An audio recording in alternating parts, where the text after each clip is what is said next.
नमस्कार विद्यार्थी मित्रांनो, आज आपण पाहणार आहोत प्रथम घटक चाचणी परीक्षा इयत्ता 9वी विषय गणित भाग 2। खरं तर अशा प्रकारच्या तुम्ही जर इयत्ता 9वी मध्ये शिकत असाल तर मागील 3 ते 4 वर्षापासूनच्या सर्व प्रश्नपत्रिकांचा जास्तीत जास्त सराव करा। त्या प्रश्नपत्रिका एका वहीमध्ये लिहून घ्या आणि त्यांची उत्तरे सुद्धा लिहून घ्या। अशा प्रकारे जर अभ्यास केला तर या वर्षी तुम्हाला जास्तीत जास्त गुण मिळतात आणि आपला सराव होतो। धन्यवाद। अधिक सरावासाठी ही पुढील प्रश्न। नमस्कार विद्यार्थी मित्रांनो, तर आज आपण पाहणार आहोत इयत्ता 10वी मॅथ्स पार्ट 1 20 गुणांची प्रश्नपत्रिका आहे। अधिक सराव करा आणि जास्तीत जास्त गुण मिळवा, कारण अशा प्रकारच्या प्रश्नपत्रिका तुम्ही वहीमध्ये व्यवस्थित छान प्रश्न लिहून घ्या, त्याची उत्तरं पण लिहा, त्यांची प्रॅक्टिस करा। जर मागील कंटिन्यू 5 वर्षाच्या मागील प्रश्नपत्रिकांचा जर सलग तुम्ही अभ्यास केलात तर तुम्हाला नक्कीच काही प्रश्न रिपीटेड दिसतील किंवा प्रश्नांचा ढाचा तुमच्या लक्षात येईल आणि अधिक गुण मिळतील। तर अशा प्रकारच्या प्रश्नपत्रिका जास्तीत जास्त सराव केला तर तुम्हाला नक्कीच फायदा होईल। म्हणून प्रत्येक विषयाच्या प्रश्नपत्रिका आपल्या चॅनलवरती प्लेलिस्टमध्ये जुन्या प्रश्नपत्रिका तुम्हाला भेटतील। त्याचा अभ्यास करा, सराव करा, प्रॅक्टिस करा आणि जास्तीत जास्त गुण मिळवा, पुढील वर्षासाठी तयार व्हा। चला तर मग प्रश्न क्रमांक 1 आहे क्वेश्चन नंबर 1 सॉल्व युनिट 2। तुम्हाला 3 क्वेश्चन दिले आहेत, त्यापैकी 2 सोडवायचे असतात। प्रश्न क्रमांक 1 मध्ये नेहमी 3च विचारले असतात 2 गुणांसाठी। तुम्हाला इथे फक्त हा पहा प्रश्न काय विचारला, which one is the quadratic equation. Which one म्हणजे कोणतं एक क्वाड्रॅटिक इक्वेशन आहे, फक्त तुम्हाला तेवढं एकच लिहायचं आहे, बाकी जास्त एक्सप्लेन करत बसायचं नाहीये। या ठिकाणी x आणि y ची व्हॅल्यू काढायची। या ठिकाणी पहा 57 मायनस y ला मायनसचं सिम्बॉल आहे आणि 49 मायनस ला सुद्धा मायनसचं सिम्बॉल आहे। 49 ला प्लस आहे, या x ला सुद्धा प्लस आहे। जर डिफरंट सेम सिम्बॉल असेल तर आपण त्यांची काय करतो, ॲडिशन करतो आणि डिफरंट असेल तर मायनस। तर अशा प्रकारे तुम्ही प्लस मायनस करून तुम्ही x आणि y च्या व्हॅल्यू काढू शकता। नेक्स्ट क्वेश्चन आहे B, choose the proper alternative answer for the questions. तुम्हाला या ठिकाणी 2 क्वेश्चन दिले, तुम्हाला ऑप्शन दिलेले आहेत आणि ऑप्शन लिहून तुम्ही टिक मार्क करायचं आहे फक्त।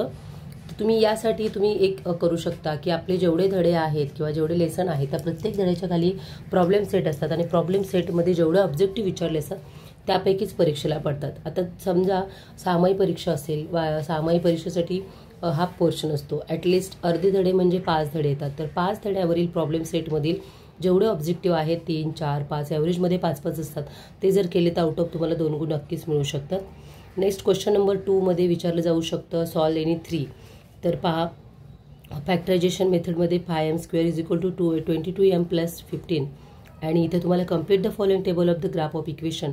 हे इक्वेशननुसार इक्वेशनमध्ये व्हॅल्यू टाकून तुम्ही यांच्या किमती काढा आणि हे बॉक्स फिलअप करू शकता। या ठिकाणी ग्राफ काढण्याची आवश्यकता नाही।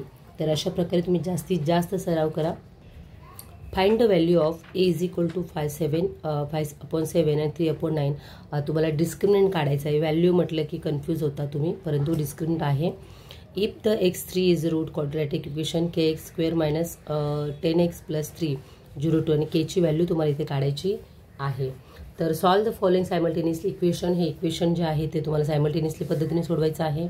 त्यानंतर तुम्हाला क्वेश्चन नंबर 3 मध्ये ॲक्टिव्हिटी बेस्ड क्वेश्चन विचारलेले असतात। तर ॲक्टिव्हिटी बेसवरील हा प्रश्न जवळजवळ दरवर्षी सामायिक चाचणी, वार्षिक किंवा सराव परीक्षा किंवा प्रिलिम परीक्षेमध्ये बऱ्याच वेळा पडलेला असतो।